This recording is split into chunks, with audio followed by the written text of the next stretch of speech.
Hi, everybody. Welcome to the Home Buyer School. Today, we are going to dive deep into one of the most popular loan programs out there in the market. Over the next few minutes, we're going to explore FHA financing. Now, everybody is talking about FHA financing. Everybody is talking about how it's a great loan, but a lot of people still have a lot of misconceptions. We're going to go deep into the program. We're going to talk about the characteristics. We're going to talk about the type of loan it is. What are the requirements? By the time we're done with this video, you're going to know exactly what FHA is and whether it's for you or not. And it's going to give you a great opportunity to understand the program. So let's go ahead and get started. As always, we like to split the screen and we're going to talk about understanding FHA loans. All right. So the first thing we're going to talk about is what are some of the general characteristics of FHA. The first one is that it's insured by the Federal Housing Administration. A lot of people think that FHA is a government loan because the government gives you the money to buy a house. That is not the case. The money actually comes from private banks, right? Regular bank investors, but the loan is actually insured by FHA, by the government, by the Housing and Urban Development part of the government. And what they're basically saying is they're saying to the banks, look, we know that it's risky to lend money 96.5%, right? Like small down payment. So the government will back it up. Now, there's a mortgage insurance involved in the process. We're going to talk about it further down the line, but you need to understand, first of all, that the program is a government program because it's a government insured loan. The second thing is that they have a lot of flexibility. They have 15-year loans, 30-year loans, a lot of flexibility in the type of programs. There's more than one type of FHA financing. We're going to talk about it. Obviously, we have the ability to be able to purchase. So you have those purchase loans there. You also have what we call the refinances. That's when you're going to take an existing loan and refinance it for better terms, maybe to lower the rate. Some of those refinances are going to be streamlined. Some of them are not. What does that mean?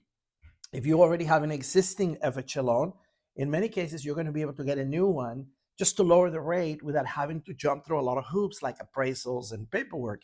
That's what we call a streamlined refinancing. But a lot of refinances also allow you to take cash out of the property with FHA. So if you have an existing home that may or may not have a loan, you can also borrow money from FHA to take equity out of your existing property, and that's that. And of course, FHA has a whole array of renovation products, right? These are products that tend to be a little more complicated, but that will allow a person to purchase a home with an FHA loan financing and then finance some of the repairs of the property into the loan. So those are the famous 2 or 3K. There's different kinds. We're going to talk further about those in a little while. The next thing we need to talk about is, okay, what kind of loan and credit scores are needed to do FHA? Well, FHA itself doesn't necessarily have a requirement that you have to have a specific score. It is up to the individual investors. I can tell you the vast majority of the investors would like to see a 620 or better on FHA, but many investors go as low as 580. Now, if people don't have credit scores, there are also investors that will lend money using FHA financing with no credit scores. They use alternative methods. That is the idea. It is also ideal for low to mid-tier credit scores. People who don't have perfect credit, if they try to get a traditional Fannie Mae, Freddie Mac, what we call conventional financing, they're going to get a higher rate. They're going to get a higher mortgage insurance. FHA is a lot more forgiving when you have loans that don't have perfect scores. That's why a lot of people like FHA for that reason, because if your score is, say, 680, 690, that's the perfect sweet spot for FHA. Now, it is open to all applicants, right? Anybody that is qualified can apply. You don't have to be a first-time buyer. You don't have to be a U.S. citizen to get the mortgage. We're going to talk about that in a second, right? It's also fairly forgiving on credit issues. People who have had a bankruptcy or a repossession, even a foreclosure, people who have maybe collections or some debts that are not perfect. In many cases, we're going to be able to get them approved with FHA fairly easy. That's one of the advantages of FHA. Now, a lot of people are looking for conventional financing, right? 20% down, they have prime credit, great scores, no collections. FHA may not be for them. They're going to get a better opportunity with that type of loan. But people who have blemishes or challenges, FHA works really, really well. So let's talk about this. First of all, we talked about the idea that people who had a Chapter 7 or Chapter 13, people who had challenges with credit, this program allows that. You can file for bankruptcy, get the bankruptcy discharge, and basically 2 years later, you can actually apply for some of this program. So very, very forgiving. Also, what's really interesting is that even people who don't have perfect credit are going to get very low rates. Now, there's a reason for that, and it has to do with the mortgage insurance. These loans are insured by the government. So they say, hey, look, if you don't have perfect credit, if your scores are low, we're still going to give you a great rate. Right now, the lowest rates in the nation are typically FHA and VA. So those are government loans. But of course, you have the mortgage insurance, which is something that a lot of people don't like. Now, let's talk about down payment, right? One of the most attractive things about FHA is the down payment, that you can actually purchase a home with as little as 3.5% down. And that money can actually come from a gift. It can come from your 401k. It can come from your savings. The gifts is a very important part of it. You have a relative that says, hey, I want to help you buy a home. In some cases, the employer. It can also come as a gift or a grant from a private party. Now, most lenders will tell you about that in your specific case, if there are grants available for FHA. But FHA has a lot of flexibility where the money comes from. Now, most people have the money in their savings or checking. A lot of them take the money from the 401k, but if you have a relative that wants to give you a gift, FHA allows that every single time. So there is a lot of flexibility when it comes to the down payment. Now, loans and closing costs. Of course, seller or donor contributions when it comes to closing costs. The seller cannot pay for your down payment, but they can pay a portion or all of the closing costs. There's a limit of 6% of the purchase price. So if you have a home, say, for $400,000, the seller can pay up to $24,000 for closing costs. The down payment has to come from you or a gift or a grant, but the closing costs also can come from a grant, a gift, or an organization that is going to give you that closing cost, but it can also come from the seller. The seller can contribute for the closing cost. That's going to be your escrow, your title, if you're going to pay points, your appraisal, all the things that are related to closing on the transaction. Now, down payment assistance, that's a different story. We talked about grants. We talked about second programs. I don't have enough time today to tell you all the options that are available for down payment assistance. Every day we wake up to a new opportunity, right? A lot of, for example, in California, we have the California Housing Finance Authority. We have programs for teachers. We have grants. We have grants that don't need to be repaid. We have silent seconds. We have seconds that need to be repaid and some that don't. We have a program that actually gives you the money and then lets you finance solar into the program. All of these are FHA. So the best thing to do is, when you are getting qualified for a mortgage, when you are getting qualified for FHA, if you feel that you have the need to get down payment assistance, you need to talk to your broker and say, hey, what's available to me, right? Now, a lot of these programs have a little higher rate, or they have certain requirements in terms of income or credit, so they're not for everybody. In many cases, they limit the amount that you can purchase, but if you need help, there is help available. So that's something that you have to look at. All right. Now, FHA mortgage insurance. One of the things that is required for FHA is that if you are borrowing money with FHA, there's going to be a mortgage insurance included in the loan that needs to be paid. This is how the government ensures that the lender is going to get paid. So if there's a default, the government will pay to make the deal good. But that money comes from the money that all of the buyers are putting into this insurance pool. Mortgage insurance for FHA is done two ways. Part of it is built into the loan. So in other words, it has to be what they call the upfront. It's typically financed. Some people like to pay it as part of the closing, but it's typically financed. And part of it is a monthly premium. So that means every single month you pay for that mortgage insurance, right? Now, this is to benefit the lender. It's not to benefit the buyer. It's not insuring in case you don't have the money to make the mortgage payment. A lot of people think, well, if I don't have money to make the payment, the insurance will pay it. No, that's not what it's for. It benefits the banks, the investor, okay? Now, mortgage insurance is what makes this more accessible for buyers. More buyers can actually buy houses with FHA because of this insurance. There's an assurance that the bank will get paid, so they're willing to lend money to buyers that may be deemed a little more riskier, right? People with credit problems or things of that nature. So that's the reason why this mortgage insurance is so terribly important as part of the program. Now, another advantage of FHA right here is debt to income. So what is debt to income? Debt to income is the relationship between the money you make and the money you owe. That relationship is called the ratio of your debt. So for example, if you owe a certain amount of money and you make a certain amount of money, the relationship is that ratio. And we use percentages, right? FHA, watch this, FHA allows a higher debt ratio income. So that means that if you make a certain amount of money, you can actually get away with buying more house than if you were using conventional. On FHA, we can go as high as 56% in some cases. Conventional doesn't go that high. It's more conservative. So if you're trying to qualify for more home, sometimes FHA will give you that. Now, what that does is it give buyers access to houses, right? So if they use FHA, they're going to be able to purchase homes that maybe with a conventional loan, they would not be able to. This is very, very important. And one of the beautiful things about FHA that you can buy more house. So people come to me sometimes and say, hey, Enrique, I want to buy a house. How much can I afford? I said, well, if you go conventional with 5% down, here's what you can afford. But if you go FHA, you can buy more because of the ratios. Now, let's talk about the property standards. So FHA safety standards means that the home has to fulfill certain requirements. When they go appraise the house, they have to fulfill certain requirements: smoke detectors, CO2, the water heater has to be double strapped.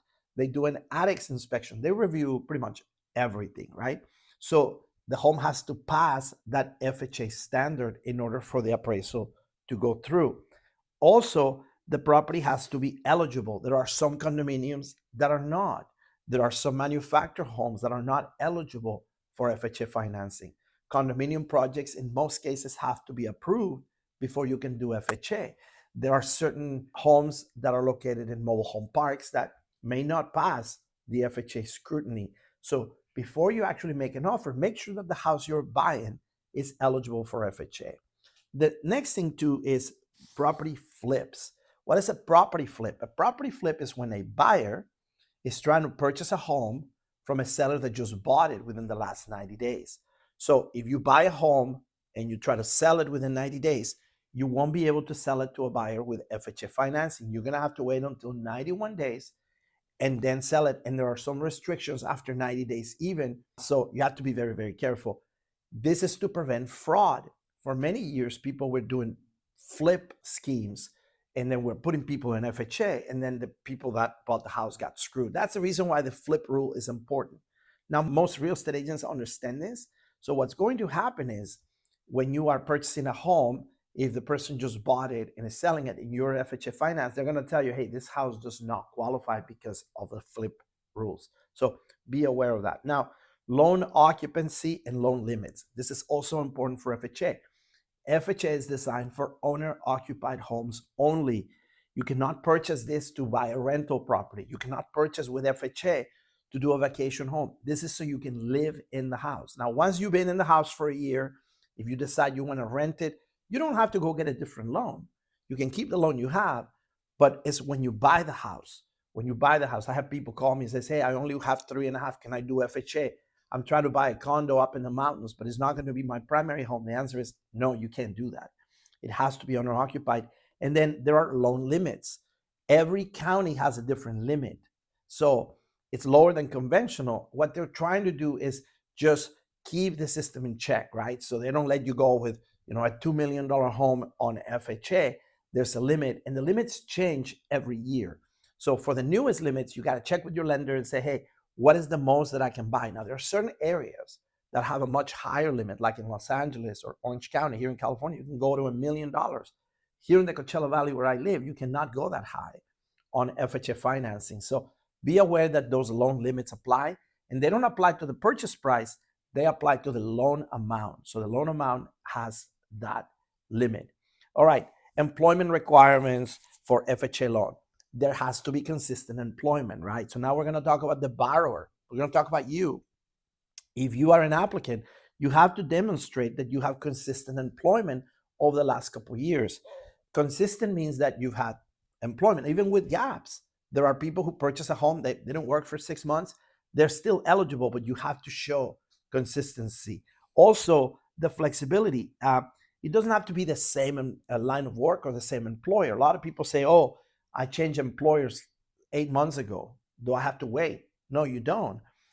We have to use common sense and make sure that it passes the guidelines, right? So if you work at a pharmacy, for example, and you switch pharmacies, or maybe you go from working for a doctor to working at a hospital, that's going to be okay. If you work at a factory that makes tires and then you transfer to work at a store, a retail store, you're most likely going to be okay. The idea is that we're looking for consistency in the work, right? Now, school, in many cases, it counts. So if somebody has been in college or even high school, that counts over the 2-year experience, the 2-year requirement for the employment. So for example, somebody that goes to nursing school for 3 years, they graduate and they go get a job as a nurse, as long as they provide the transcripts and the diploma, they don't have to have 2 years working as a nurse because the schooling counts as part of that job experience. That's a phenomenal opportunity with FHA that allows that type of thing. Now, for self-employment applicants, we're going to obviously verify the employment. They have to file taxes and they have to provide 2 years of full returns. They're going to verify that those taxes are filed. And then in some cases, they're going to want to verify that the business that they're self-employed is really a real business. So let's say that you work as a carpenter, right? As in you have a carpentry business, or you're a carpenter in construction, you work for yourself. They want to make sure that you're filing those taxes and that indeed you are working. They're also going to ask for those tax returns. We talked about that. And of course, every single loan for FHA has different requirements when it comes to self-employed people, because we usually qualify not only on the money you make, but on the money you keep. I have people that say, I'm self-employed and I made $400,000 last year. But then when we look at the tax returns, yeah, they made $400,000, but they had $300,000 in expenses, payroll, gasoline, vehicles, taxes, all those things. And they only have say 90 or 100. That's the number that in most cases we're going to use. And there's a calculation that we use. So you have to talk to a professional, someone in the mortgage business that can tell you what you qualify for. It's typically not what you make, it's what you keep after your expenses that you're going to be able to qualify. And in some cases, they're going to do an average of 2 years. So if you had 1 year that you did really well, and then the next year you did better, they're not going to give you this year. They're going to average it out over 2 years. And that sometimes will affect your qualification. So this is important. Also, we talked a little bit about the debt ratios, right? We talk about the fact that the computer is going to approve you based on how much you make. So the loan officer is actually going to calculate your income, and then the underwriter is going to verify it. And they're going to come up with the ratios. And as long as those ratios are within the guidelines, which in many cases, not always, but in many cases it's 56%, then you're going to get a computer approval. So all the computers are done first on the computer, and then an underwriter verifies all of that information. However, as you can see here, we have something called manual underwriting. Manual underwriting means that the computer will not approve you, but an underwriter will review your documentation to make sure it passes, right? You have situations where a person had a bankruptcy, and even though it's been 3 years, the computer won't approve it. Well, an underwriter can manually do that. Not all lenders do manual underwriter, but many of them do. So when you're talking to your lender and the lender says, you know what, we were not able to get your approval, you always ask, is that because of the DU or the computer didn't approve? Can you do a manual underwrite? And they'll tell you whether their lender does that or not. I know we have tons of lenders that do manual underwrites, and it saves a lot of deals, okay? Now, what are the asset requirements for FHA? Traditionally, you don't need reserves. Reserves is extra money you have to have in the bank. In most cases, FHA doesn't have any requirements for reserves. So you don't have to have extra 2, 3, 4 months of expenses. Although it's a good idea to have them, you're not going to be required to have them. And also, of course, remember that gift funds are allowed for those assets. There are rules about the gift, the rules about who can give it and how. Don't ever let your donor, like your cousin, say, oh, here's the money cash, go put it in the bank. Don't do that. Talk to your lender first so you can make sure that you are going to pass those requirements. Where are the source of the funds coming from? Well, we already talked about it, but the source of the funds can be from gifts, it can be from 401k. Traditionally, we do not like cash deposits. So if you have money in your mattress, you're not going to be able to just go deposit that money all at once. In some cases, that money has to be seasoned in the bank for a certain period of time. Your lender will tell you how to navigate that. And of course, you're going to be required to show where the money came from, right? If you have this big deposit, recently we had a situation where someone had a $20,000 deposit, right? And we're like, okay, where did the money come from? And they show us that they had won a lawsuit. There was an accident and they were given a check for $20,000. That's a good source, but we had to document it. We had to prove where the money came from and how it was deposited. They want to make sure that there's no money laundering. Really, that's what they're looking for. So that's an important part of it, right? So FHA key points, right? You have to think about the fact that you do not have to be an FHA first-time buyer. That's another misconception. A lot of people think, oh, I have to be a first-time buyer. You don't. You can have a house even and still be eligible for FHA. In fact, you can have previous FHAs and still be eligible for one. Now, if you had a foreclosure or a short sale on an FHA, it's going to be harder. But I've known people who've had 5 or 6 different FHA loans in a lifetime. As long as those loans perform well and you pay them off, you can go get another one. Traditionally, you cannot have 2 at the same time. There are some exceptions for that, but typically one FHA at a time. That's really the norm, right? So government funding, remember, the money does not come from the government, and of course allows for non-occupant co-borrowers. That's another thing that I was going to tell you, that just to almost close this up, is that if you don't qualify by yourself, you can actually add someone, like someone that's willing, a relative, your mom, your dad, maybe your fiance. They can go sign for you. They can go as non-occupant co-borrowers. There are some obligations, some requirements, and there are rules about it. But a lot of people, especially people who are buying their first home, sometimes they don't qualify by themselves, but the parents are willing to help them out. And that is how the non-occupant co-borrower rule comes to play. FHA is phenomenal. There has been over 91 million families that have benefited from FHA since its inception. So there are millions and millions of families who have not been able to buy a home if it wasn't for FHA. One of the great things the government has done right is FHA financing. So we absolutely love that. I hope this information was useful to you. Even though I went into detail in this 20 plus minutes, there's even more to know about FHA. So if you want to find out how to apply for FHA, reach out to us. Our information is always there, or send us any questions, make a comment. Don't forget to hit subscribe and follow us on YouTube. Have a great, phenomenal day. Enrique with First West Financial for the Home Buyer School. Have a great day.